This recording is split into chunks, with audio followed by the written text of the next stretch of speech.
final segment with Jim Marrs here in studio, and the transmission is over until this Sunday, live 4 to 6 p.m. Central Standard Time. And the syndicated transmission we do 5 days a week, 4 hours a day isn't enough. What's 5 times 4? That's 20 hours. And then I do 2 more. I do quite a few hours a week. I guess that's 22 hours a week of live radio. I don't see how you do it. Oh, I love it. And we got a great crew in here that makes it all possible. You got a new book out. We're not carrying it yet, but we do have your Rise of the Fourth Reich. I think it's your best book. And the other one that we have at Infowars.com. But Jim Marrs, Above Top Secret, Undercover Mysteries of the Digital Age. They sent us a copy of this, your publisher, and it was a great read because I could just read a chapter every night before I went to bed. It covers a lot of subjects. Now, in the time we have left, when you came in with rave reviews about it, why did you like the Obama deception?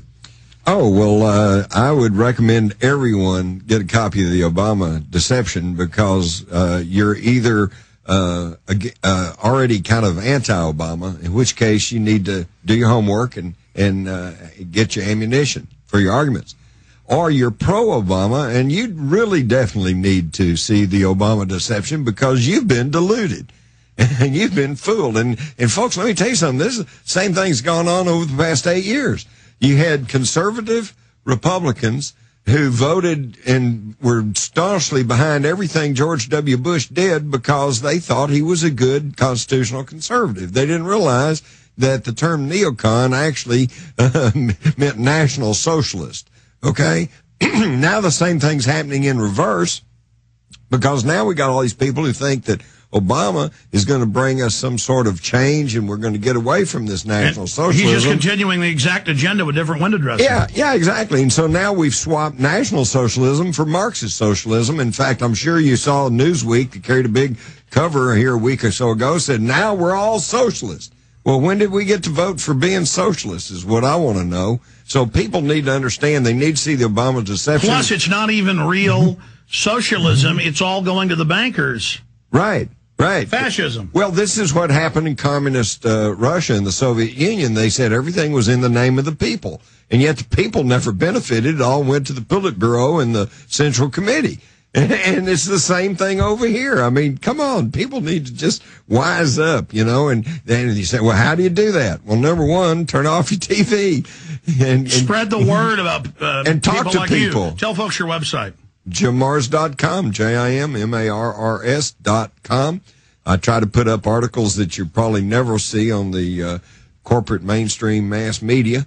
And, of course, between that and going to InfoWars, that ought to give them a pretty good idea of what's going on. I want to thank you for reminding me of that Texas State Police that was a public report, just as bad as the Missouri Mayak report. It's good to see people angry about this, though, and saying, hey, we're not going to put up with your demonization. People that are doing this, they're the tyrants, they're the traitors, they're the people selling out what our country's based on. That's right. I would like to grab every law enforcement officer in Texas and say, listen, buddy, I'm on your side. I am not a terrorist, okay? But likewise, I don't want you operating as some kind of thug for the international bankers who want to come and tell me I can't grow a garden and I can't own a gun and, et cetera, because, hey, folks, we're all in this together. Tyranny always comes to your door in a uniform. If the police and military go along with this, they're going to help destroy this nation. What time are you speaking tomorrow at Brave New Books in Austin? 7 o'clock tomorrow at Brave New Books, right across from the university. And your talks on your new book, Above Top Secret? No, this is the topic you don't want to talk about,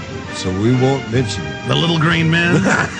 Well, I've been down here several times, and I talked about the rise of the Fourth Reich. I've talked about the secret history. I've talked about all of this. You cover the areas that can be proven, though. It's very interesting. Exactly, but everybody said, because every now and then something come up about UFOs, and everybody demanded I come back down here and explain to them. All right, we're out of time. Jim Marrs, thank you. Bye. You bet. Stay there for a second. Folks, retransmission starts in 70 seconds, one place. Infowars.com on the web of the streams and AM and FM dial. See you Sunday live, 4 to 6 p.m. God bless you all. Great job, crew. Hi, this is Ted Anderson. Have you ever wondered why banks, stockbrokers, investment advisors won't talk about gold for your IRA? The financial industry refuses to recognize the value of real hard assets for your retirement. The truth be told, gold and silver has outperformed paper investments like stocks, bonds, and CDs, yet no word about IRAs. Perhaps the financial institutions want to maintain control of your assets by keeping you in paper. If you'd like to take a look at gold for your retirement, call 800-686-2237. Don't get left behind by rising inflation and low return on your paper investments. Call 800-686-2237. Make sure that you secure your future. Call 800-686-2237. That's 1-800-686-2237.